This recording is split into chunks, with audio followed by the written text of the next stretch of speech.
By far, the most asked question in the comments on my channel is, "Hey Scott Diesel, what happened to your 2024 Nissan Frontier?" I made a lot of videos on the Frontier and tried to provide like mile updates on how the truck was doing, what I thought of it, and then suddenly it all just disappeared. In fact, I did provide one video updating where it had ended up, which is unfortunately a trade. There actually was one big reason that I traded it, with only 5,500 miles on it. There were also a lot of little reasons that I traded it, and I'll go over all those too. The number one reason I traded my Nissan Frontier is because of transmission issues.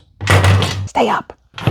And I know that might be kind of hard to believe considering how much good press this truck has all over the internet. Most of the other YouTube videos, all the comments, even on my own channel, are people talking about how amazing the truck is and how there's never any problems with it. But I can tell you from experience that mine definitely had transmission issues. And I actually talked to a lot of people at the dealership, and it's not uncommon for the 9-speed transmission that's in those trucks to have issues. They said one of the most common things that they have go wrong big time on the truck is the transmission. And mine definitely had those problems. I think around like 1,500 miles I started noticing that I could legitimately floor my truck and the RPM gauge would do this and the speed would do this.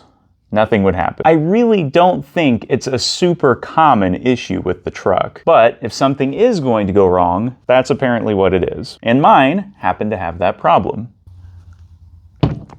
And I want to pause right here and say, if I were going to go back and buy another mid-size truck today, I would buy another Nissan Frontier. The dealership fully guaranteed my truck that they would fix it if anything happened to it. So I could have taken it back to them and they would have fixed the transmission. And I absolutely would not under any circumstances buy the new Toyota Tacomas. And most of the other mid-size trucks are not really mid-size trucks. They can't tow, they can't haul, they can't do anything a truck can do. Now you're probably wondering, if it's the only mid-size truck you would buy, and you could get the transmission fixed for free, why did you trade it? It was brand new. Well, that ties nicely into all the other reasons I traded it. Being that, I didn't really like driving a mid-size truck. The turning radius on it was hard to get used to when I had driven a lot of other new vehicles that did not have that problem. The V6 in it, while my favorite of all the engines you can get in a mid-size truck today, ran kinda rough. It was loud, it was rattly, and it just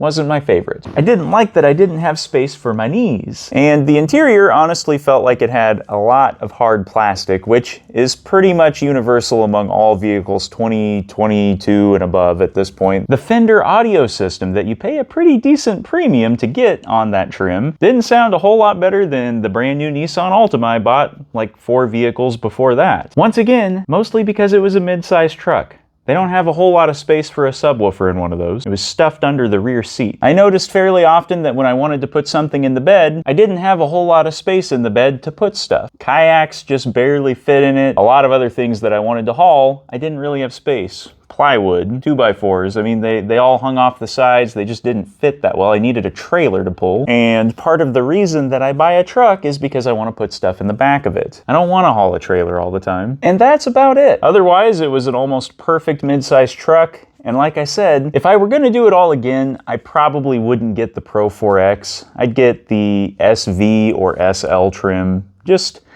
to not spend so much dang money on the truck because there's only so much a mid-sized truck can do. And of course, that is a problem purely of my own expectations. If you're looking to buy a mid-sized truck, make sure you get some kind of warranty to cover it if the transmission does what mine did. But otherwise, it's probably the best mid-sized truck on the market. I literally would not buy any of the other ones. The only thing I might potentially want equally at least is the previous generation of Tacoma, because that was a really good truck. Find that as highly spec'd as you can and buy that. Or, if you want something newer, the Nissan Frontier is by far your best choice. So this is not a video to convince you otherwise.